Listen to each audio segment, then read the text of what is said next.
लष्कर ए तोयबाचा सहसंस्थापक आमिर हमजावर गोळीबार करण्यात आलाय।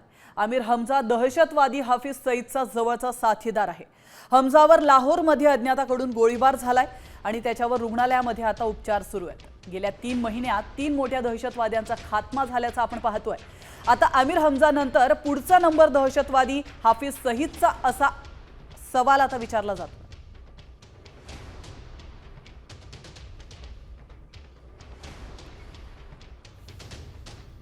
आपण पाहतोय आमिर हमजा नेमका कोण आहे? तो लष्कर ए तोयबाचा सहसंस्थापक आहे। दहशतवादी हाफिज सईद अब्दुल रहमान मक्कीचा तो खास माणूस आहे। भारत विरोधातील दहशतवादी कारवायांमध्ये तो सक्रिय आहे। 2005 मध्ये बंगळुरूमध्ये इंडियन इन्स्टिट्यूट ऑफ सायन्सवर झालेल्या हल्ल्याचा कट रचल्याचा त्याच्यावर आरोप आहे। अमेरिकेकडून 2012 मध्ये आंतरराष्ट्रीय दहशतवादी म्हणून त्याला घोषित करण्यात आलं होतं।